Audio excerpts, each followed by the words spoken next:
Over the years, I have been lucky enough to play literally thousands and thousands of video games, but that is barely a blip in the grand scheme of things when you look at the entire breadth of video game history. What's going on, everybody? I'm Jay. Welcome to Square Pegs. Because of that, there are plenty of games that have slipped through the cracks that I have overlooked, that I have not played until I was much older, despite the fact that they released decades ago. Today we're looking at 10 of those fantastic retro games that were unexpected surprises, and we're going to start on the NES.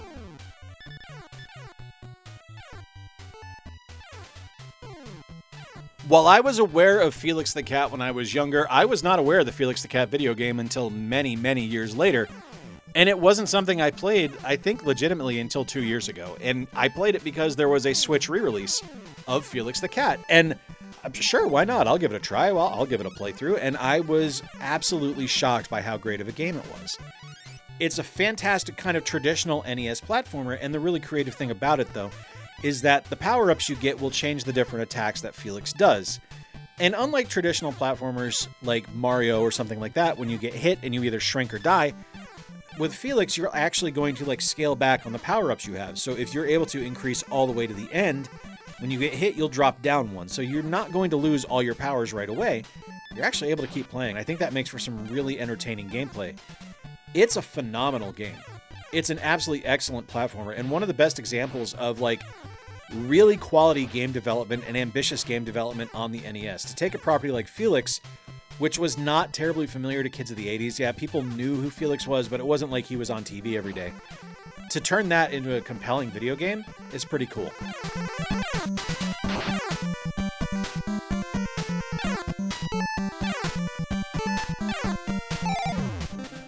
Yeah, let's talk about Car Battler Joe, because this is a really unique game on the Game Boy Advance.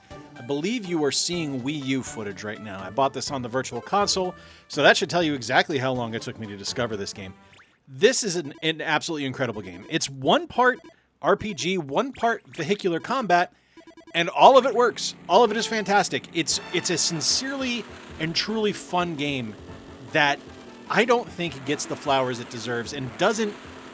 And I know a lot of that is because of how much money it costs now to get a copy on the secondary market, which is incidentally why I have it on the Virtual Console, but it's just one of those games that, to me, kind of rules. I hate to be that blunt about it, but it's just a really fantastic title. The controls in the game are really good. The combat is fun. I dig the storyline. I have fun with it. I think the writing is really good. And I think the look of the game is really solid as well. It's a really wonderful title that I don't ever hear people talk about, and that's a shame.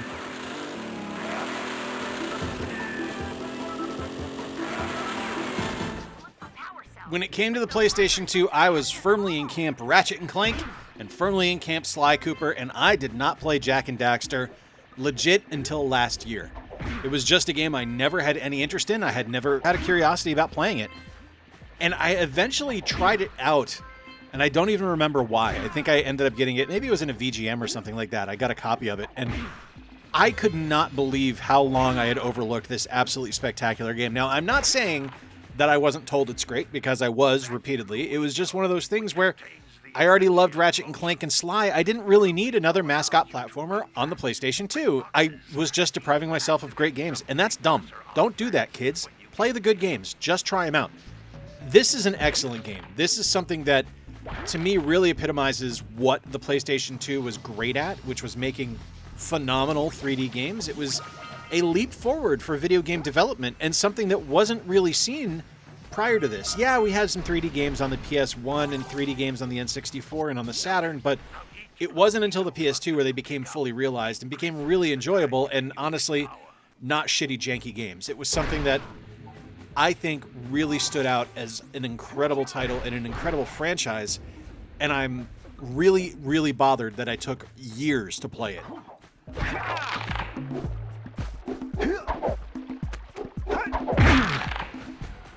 A whole lot of the N64 library could be on this list. I didn't really play much of it until about 5 years ago, and I have really slow-rolled my way through it. I probably have played maybe a 20th of the library at this point. And I was blown away when I tried Blast Corps. This is one that was suggested to me by my friend John from Biddy Kong's Quest, telling me that it was an incredible game. And I mean, it's got the Rare name on it. I should have known that to begin with, but I just never played it. And it's not a typical Rare game. Like, it's not something where, especially in this time frame, where it was something where you would consider an atypical Rare title. It wasn't a platformer, it wasn't a shooter. It was this weird kind of hybrid vehicle destruction game that, to me, didn't really scream Rare, but when you get in game, all of the signature hallmarks of what Rare was doing at the time were there. It's a bit of a puzzle game, it's a whole lot of destruction, and it's a whole lot of fun. It's a really solid title that, to me, was kind of something that should have been shouted from the mountaintops about how great it was, and maybe people did at the time, but I was firmly a PlayStation kid when the N64 released, and I don't remember anyone talking about it. So if I'm wrong on that, that's on me. If you haven't played it, like me, until recently, you should try this one out.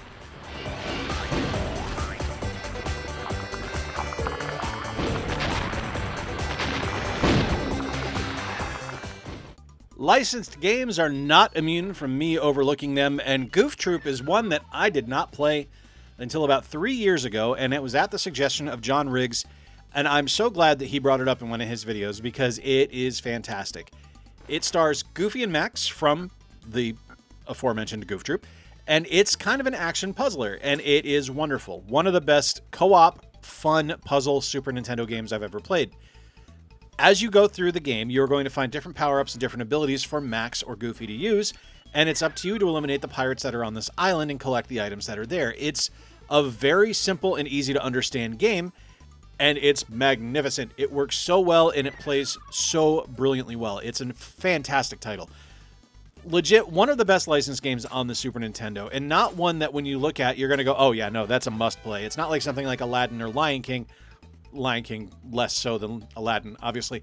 But it's something where when you get in game and you play that first screen, like it hooks you on the first screen. That's how good of a game it is. Absolutely magnificent title.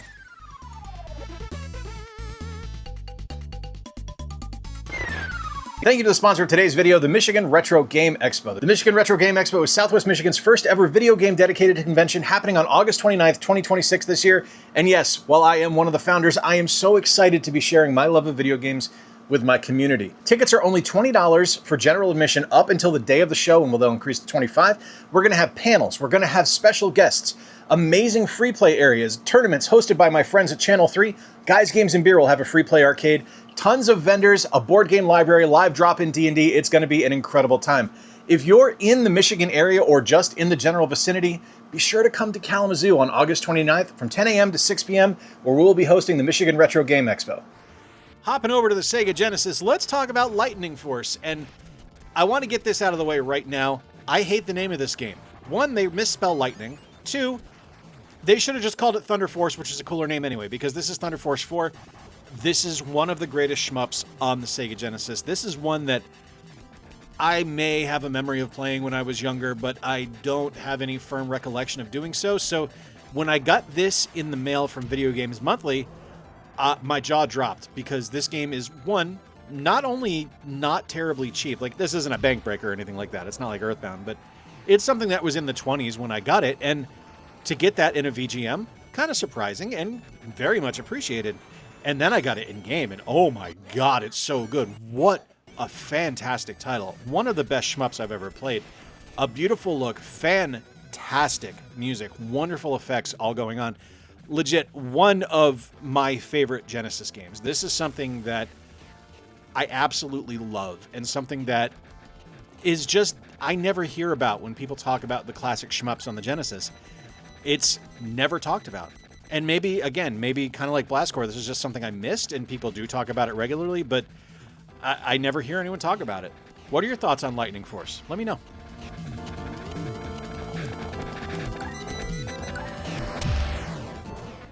Much like the N64, the Sega Master System was a gray area for me for years. I could play the games on emulators, but I didn't have a whole lot of tie to the console other than The Lucky Dime Caper starring Donald Duck, which is a game a friend of mine had when I was younger that I loved. My friend John sent me a Sega Master System a few years ago, and it was one that I was just blown away by the generosity of. And it allowed me to kind of start trying out all these different games, especially ones that had releases on other consoles. For example, Double Dragon here on the Sega Master System. I had played Double Dragon on the NES. I was never a huge fan of the first Double Dragon. I liked the second one a lot, but the first one was never something I really enjoyed. But the Sega Master System version of Double Dragon is stellar. I would say this is probably the best version of Double Dragon, the first game ever released, and that includes the arcade release. The gameplay is incredible. The look of the game is wonderful. It looks so much better than the NES release. And it's just such a solid game that, to me, is like a necessary thing for anyone that owns a Sega Master System to have in their collection. It's absolutely brilliant. Just a phenomenal title, and just something that really shows what that console was capable of. And unfortunately, the NES got all the attention. Well, I say unfortunately. The NES is remarkable and just an absolutely brilliant piece of machinery, but the Sega Master System deserved more eyes on it for games like Double Dragon.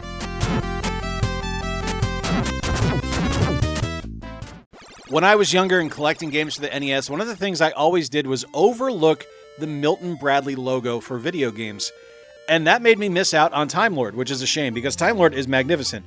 Much like Goof Troop, I have to thank John Riggs for me ever playing this one, because it was something that he had mentioned in one of his NES videos, I think when he did a Milton Bradley ranking video, and he said how great it was. And of course it was. It has the Rare DNA on it. This was developed by Rare. This game is so good, and it is dirt cheap. This is like a $2 game, if that. Probably more than that, now that I've said that. But it's something that is not expensive. And if you are looking for something that's a little bit different than anything you've played on the NES, this is one you should really check out. This is more of a traditional beat-em-up, almost like Streets of Rage or Final Fight, where you're actually able to move in 3 dimensions around the screen. It's not to that level, mind you. Like, it's not a 16-bit game, so don't expect a miracle here, but the gameplay is incredibly solid, the music is really good, and it looks phenomenal. The jumping can be a little bit flighty, and some of the controls need a little bit of work. There's definitely some... It feels like a Euro game when you're playing it, if that makes any sense. If you've played a lot of games like Turrican and things like that, it'll feel a little bit like that in places. But it's absolutely spectacular in the grand scheme of things, and one that, for me, I never would have played because of the logo on the cover. And that's a shame, because it's wonderful.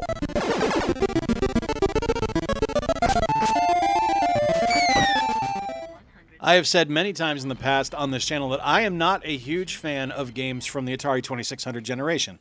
I've gained more of an appreciation for them as I've grown older, but I don't have the nostalgia ties that a lot of people do. So a game like Defender, which was re-released on the Nintendo GameCube, had no appeal to me. Never even considered playing it until I got it in a Video Games Monthly. And rather than being kind of an archaic video game, what I got was instead a really well-designed flying combat game, kind of like Crimson Skies, where you're going around destroying alien spaceships. The combat is fast, it's over the top, the power-ups are fun, the ship designs are great, the graphics look spectacular. It's really incredibly well done. It was a very ambitious decision to make a game like this. Like, this is decades before things like the Atari Recharged games, keep that in mind. This wasn't something that was regularly done at the time. Granted, we had some remakes on things like Frogger and things like that, but something like Defender, that didn't really happen from what I can recall. It felt a little bit like what we were getting with the Pac-Man World games, just in, space combat form. Absolutely spectacular game, and one of my favorites on the GameCube, legit. Absolutely fantastic title. West Shadow, acknowledge. Commander, repeat directive. Not to be outdone on the Master System is Golden Axe Warrior, which, when you look at it, looks nothing like a Golden Axe game. If you're like me, the one you're familiar with is the beat-em-up version on the Genesis or in arcades. Golden Axe Warrior looks decidedly like Zelda. And dare I say it, it's a better Zelda than the original Legend of Zelda on the NES. This game is magnificent. This is one of the best action RPGs from the 8-bit generation that needs to be played by more people. Now, I will tell you, it's incredibly expensive. It is a very, very pricey game. And for that reason, I didn't play it for literally decades, and honestly, years after I got my Master System. I emulated it because it is so expensive. And it's something that I will be saving up money to get because it's a phenomenal game. It's an absolutely wonderful title, and something that, again, kind of like Double Dragon did, really shows what the Master System was capable of. The look of the game is marvelous, and the soundtrack in the game is wonderful. The combat is fun. Like I said, it's a better Zelda than Zelda, and that's a high bar to clear, but Golden Axe Warrior does it. 10 retro games that were unexpected surprises that I really loved that I wish I had played sooner. These are games that I think are fantastic. Let me know in the comments down below, were there any retro games that surprised you that you played years later? I'd love to hear from you. Hey, if you enjoyed today's video, give it a thumbs up. If you really enjoyed it, consider subscribing because those good vibes will help with the Grow Jay's Beard Back fund because, yeah, I screwed up when I was shaving. I wasn't paying attention to what guard I had on my clippers, and now I looked like a fat baby. Until next time, folks, I'm Jay. Thanks for stopping by. Remember to play more games, stay square, and take care. I'll talk to you soon.